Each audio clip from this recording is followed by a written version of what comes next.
Hey everybody, it's Allie from Padfoot Palms. Today I am rocking my Patronus is a Pomeranian shirt. Oh yeah. So today we're going to be taking a look at the complete whelping setup. So if you are going to be whelping a litter and you want to know what it is that you need to have on hand, then stick around. All right. So let's go ahead and dive right in and take a look at everything you need for whelping a litter of puppies. So first off, we've got our printouts. These are courtesy of Canine Breeding Innovations. There are also other free printouts that you can find online.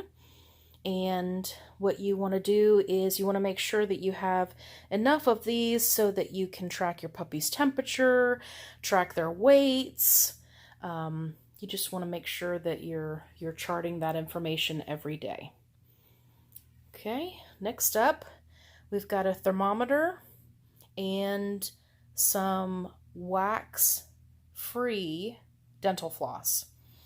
So the thermometer obviously is for taking temperatures either of your mama dog or the puppies. If you suspect somebody has a fever or something like that, you want to be able to take their temperature. The unwaxed dental floss is for tying umbilical cords. You do not want to get waxed. It has to be unwaxed. Next up, we've got sterile alcohol prep pads along with iodine pads and antimicrobial hand wipes. These are all great options to have on hand. The iodine specifically for the umbilical cords, but I mean it could be used on anything that you need it. Then we've got our puppy identification collars. As I said in my previous video where I did a review of this entire whelping kit that I have here in front of me, I don't recommend these type of identifiers for small breeds because they have Velcro, and the Velcro can rub against their fur and it cause a bald spot, cause some irritation. But for larger breed puppies, those can work out just fine. Down here we've got our Hemostat and our blunt scissors, and those of course are for clamping the cord and cutting the umbilical cord. And next up here we've got our athletic tape. That's for wrapping your mama dog's tail. If you have a dog that has long hair, then you'll want to wrap that so that you can A, keep it clean, and B, so that, you know, it's not getting in the way when the puppies are crawling all around. Then, of course, we've got our stethoscope. And we've got some disposable vinyl gloves. An aspirator bulb. That's for removing the mucus and fluid from the puppies, their nose and their mouth. And then this is hard to see with the sticker on it, but this is the small size catheter with syringe for tube feeding puppies. And then we've got nursing kit with bottle and bottle brush. I like the ones that come with the multiple options as far as the shape of the top, because you want to make sure that, you know, you've got a good fit for your breed. You know, a larger breed puppy may need something like this, whereas a smaller breed puppy may need something more like this. And then, of course, we've got the can of puppy formula. And then up here, we've got the headlamp. So this is adjustable. It actually even came with the batteries, which I was pretty impressed about. Nobody does that nowadays. Next up, we've got disposable pads. So these are like a thicker version of the disposable pee-pee pads that you see, you know, in the store. course, we've got our Oral Cal Plus. This is the Breeder's Edge Oral Cal Plus. This is a calcium supplement, and as you can see, it already comes in the tube, and then you just click out however much you need for your female. Make sure if you are a first-time breeder that you research when you are supposed to give your female calcium. Just a little tip there. Next up, we've got a heating pad. So a couple of things that you want to take into account when you're looking for a heating pad. You want something that has temperature control, specifically that it has a lot of temperature options. This one lets you choose the exact temperature, which I'm a huge fan of, rather than having like a low, medium, high.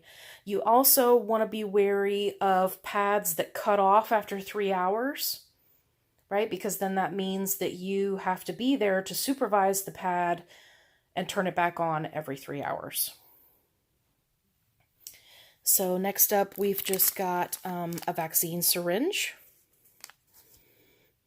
And this is the Breeder's Edge Oxymate.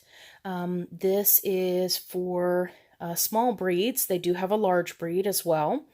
These are the soft chews. I find that dogs like this as far as a prenatal vitamin goes. They like the flavor of it. And then of course we've got the receiving cloths, which are like, hand towels or washcloths, and that's for when the puppies are delivered. You want to make sure you have a lot more than this on hand because you're going to go through a lot of towels. So just something to keep in mind. This is the Canine Breeding Innovation Stuck Puppy Kit. So we've got, again, a pad and a receiving cloth. We've got our Stuck Puppy lubricant. We've got some more sterilization and gloves, another aspirator, and we've got the catheter with the suction tubes and the larger syringe. So you'll want to research on your own about stuck puppies and how to get them out. This does come with a pamphlet, and again, if you want to see my video on this kit, then absolutely click over. I'll put the link up there for you. You want to make sure you have receiving blankets that the puppies can use that have mom's scent on them, that you can actually send home with the puppy. So we just have these little soft baby blankets. And then here we have 2 books that every breeder should own.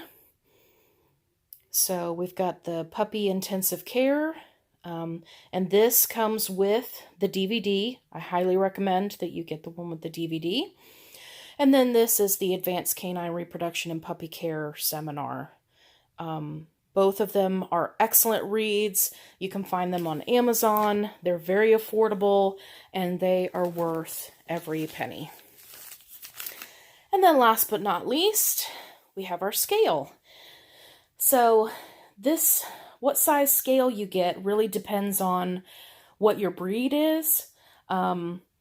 If you have small breeds, like myself, you can use a scale like this, or you could even get something smaller. The puppies are going to be very small.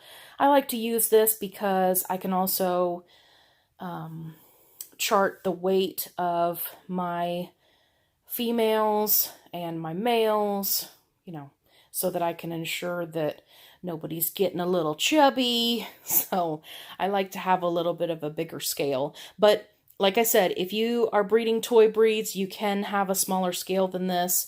You don't necessarily have to get this exact one. I like this one because it's very easy to just get the dog on there, especially if you're going to be weighing adults.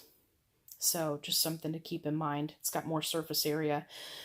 For smaller puppies, you can put a bin right here and put blanket in it, and then obviously use your tare function so you can zero it out and then place your puppy in it.